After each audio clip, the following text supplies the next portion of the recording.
Good to see you, Marshawn. Thank you for coming on. Hi there, Don. Thank you. Of course. And when you saw the Access Hollywood video, what was your reaction? Well, I wasn't surprised. I was actually on The Apprentice the same year that these comments took place. Obviously, I didn't know about them back then in 2005. But I wasn't surprised because on this show, he always made comments about women. And I'm not even surprised now, but I am disappointed. My real problem is that there was no outrage, there was no shock and awe until there was a specific and explicit comments made about white women. You know, he has been talking about women like me. He's been talking about my brethren that are Mexican and of different religions. He's been talking about veterans and the disabled and mocking them. And he's done all of this on camera. It's been heard. We're not talking about 11 years ago. We're talking about You're flat out saying you believe that there's an element of racism here because Absolutely. This is out of all the things he said, and he said a lot of things. He said a lot. That it was his comments on white women that really was the straw that broke the camel's back. Well, I run one of the largest coaching companies for women in the country. I'm helping them to grow successful businesses in the marketplace. And one of the things that we teach about being successful in business is that what gets measured gets multiplied.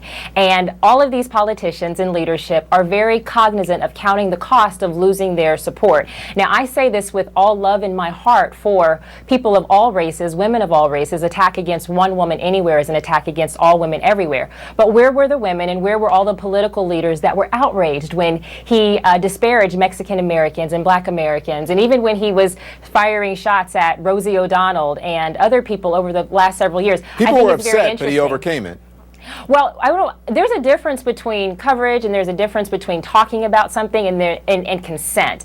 And when you have leaders who are willing to still campaign with a man who will talk about categories of Americans who apparently are disposable and dismissible. And then you have evangelicals who over in the last 48 hours somehow have seen the light and have now decided that this is the time to speak out because they can no longer stay it. Particularly some Caucasian women who, again, I love, I read their books, I believe in a lot of what it is that they teach, but I did have a problem with why now? Yeah. Why is it because, why wasn't it important enough to speak out when other people who are loved by the same God that we think that we talk about, why weren't they important enough to speak out for and fight for? Marshawn, I don't want to put words in your mouth, but you said you weren't surprised because this has happened before. So I want you, did you not say that? Are you talking about the lewd comments? Yeah. That he made, did you hear him make lewd comments before about women and about minorities? Well, let me tell you, I have been around professional athletes my entire life. I have 2 brothers, 8 male cousins. I've grown up around the boys, and I used to, again, represent pro ball players. So I'm very used to the type of talk that is the type of person that is a Donald Trump. I've always said he has more in common with a Hugh Hefner than he does a Bloomberg or Warren Buffett. But yes, on the show, he definitely talked about women. He was always commenting about women and how they looked. You could be in the middle of a conversation with him and having a conversation about business, and he would stop to compliment you on your beauty. There were multiple segments where which were edited out where he would curse or use profanity or say something that was inappropriate. But at the end of the day, he is an entertainer. We knew that going into it. And for all the people that are very interested in more tapes being released, I too was required to sign a $5 million 5-year non-disclosure agreement. So I couldn't say anything until 2010. And by then, my life was focused on a few other things. You think that a lot of people aren't saying anything because they signed this non-disclosure? Oh, I can tell you why people aren't saying things. I'm not bound by my non-disclosure agreement anymore. But most people who were on the original version of The Apprentice are not saying things. And I've called them cowards. I've been very direct in saying that because they don't want to ruffle feathers. They don't know whether or not he's going to win, and they're opportunists.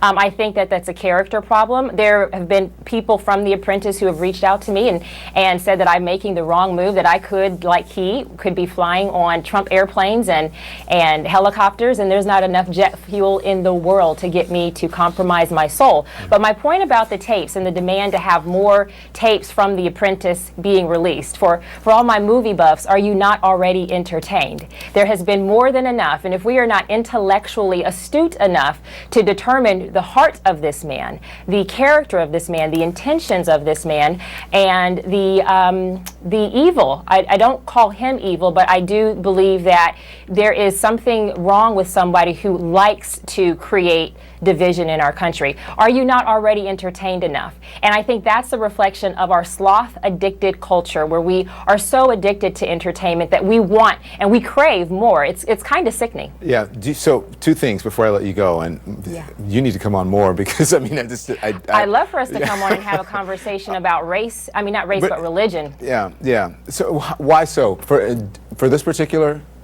Oh, absolutely. The hypocrisy amongst the conservatives and evangelicals in being silent and having what I call the SO syndrome, SO standing for selective outrage, where you selectively choose what you stand for. And then the comment, I lead a community of 100,000 women of faith.